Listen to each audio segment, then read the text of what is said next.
Yan,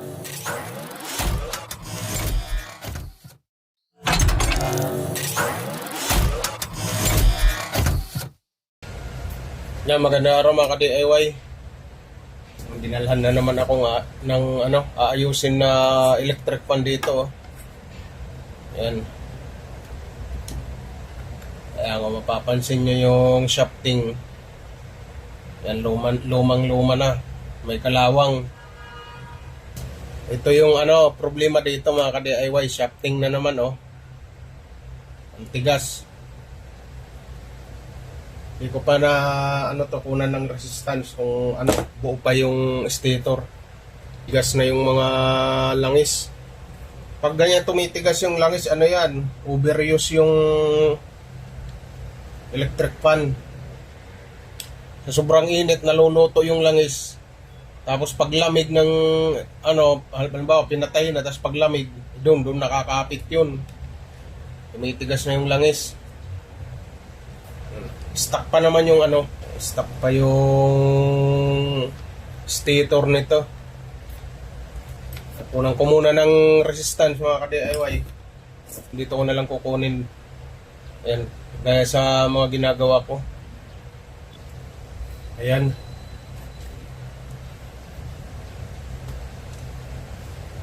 Kita ba?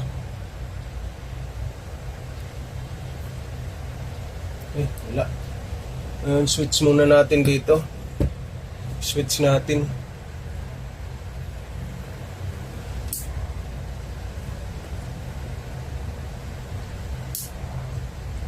Patay, wala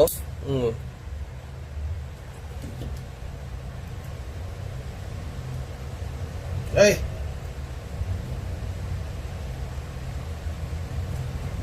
Kabit yan ito to.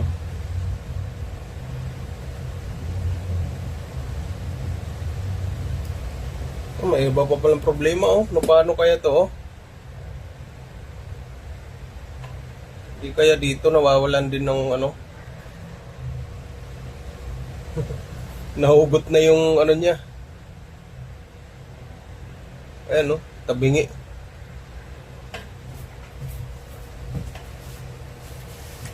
Ano to na walang koneksyon na. Hindi natin talaga hindi na natin makukuha ng resistance to. Tanggal na yung isa nakakapit pa. Yung isa tanggal na Hindi ko napansin kanina. Pero makukunan pa rin natin to, puputulin na lang natin. Putulin na lang natin para makuha natin ng resistance. Kaya pinutol ko na lang to, wala na, bunot na yung kabila Ayan. Kunan natin kung mayroon talaga. Pag wala, yari. Wala wala rin, baka sira din yung nito.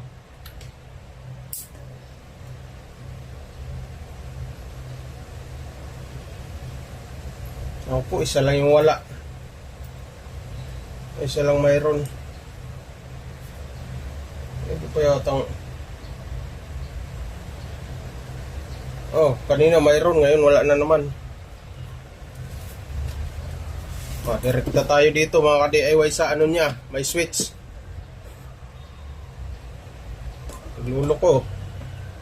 Dito na tayo, total bukas na to Didiretsuhin ko na dito. Ayun. Ayan kita nyo mga ka-DIY. Yan. Yan. May continuity.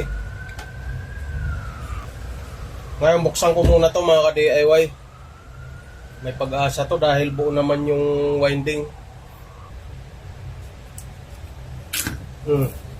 Kunat talaga. Lagyan muna natin langis. Ayan, Yun. Yes, bibili na lang ako ng shafting tsaka bushing. Ayan oh. Niluto na to eh. Ayan, bali bilhan ko muna mga ka-DIY. Bilhan ko muna ng shafting at saka bushing.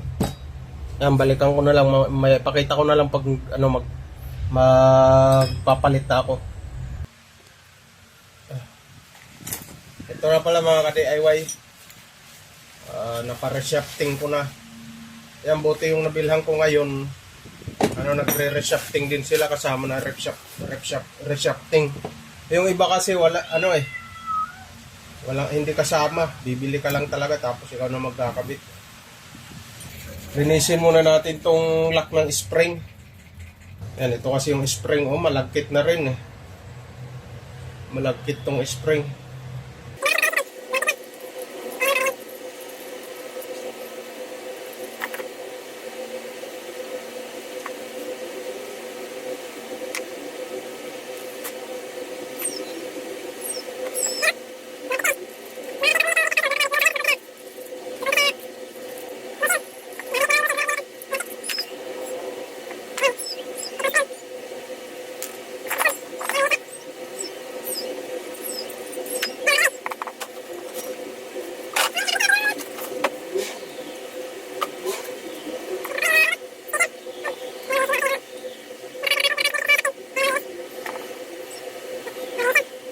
Yan no.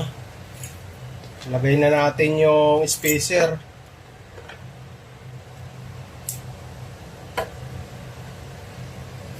Yan, ganyan lang. Kabilaan yan.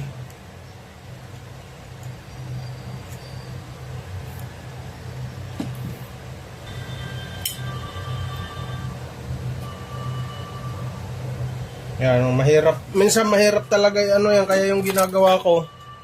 Mahirap idiin yan eh. Kaya ang ginagawa ko ito, pre-press natin. Para di na tayo makipagtalo sa matagilid kasi ito eh.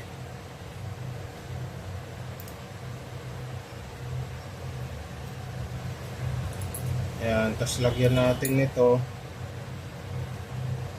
para lumapat. Yan.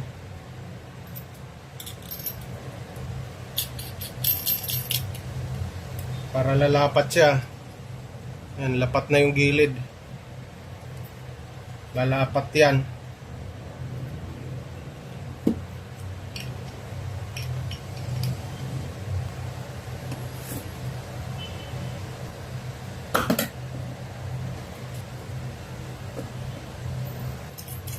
Yan, yung ibang mga sanay nito, di na kailangan ng ganitong technique.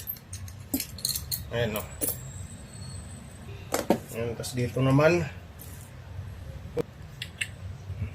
Ayan. Lagay natin. Ayan. Tapos yung panghatak natin na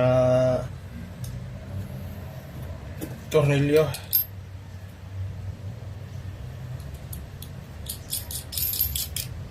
Ayan, pantay talaga lapat nito.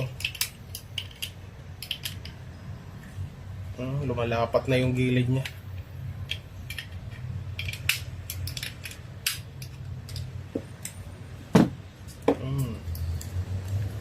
Yan.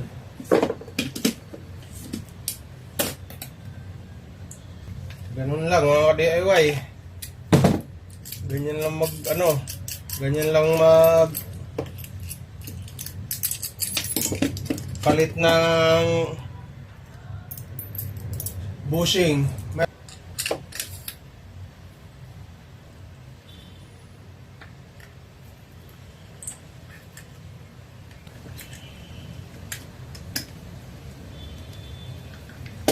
Lagyan muna natin tornilyo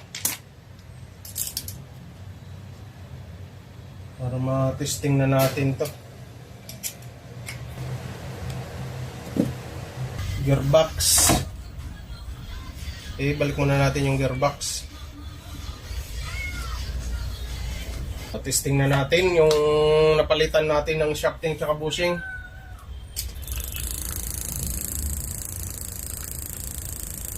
Mandar na siya mga DIY.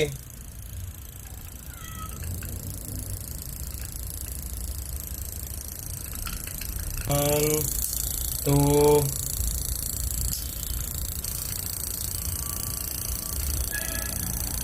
Yan, so ayan na nga mga ka-DIY.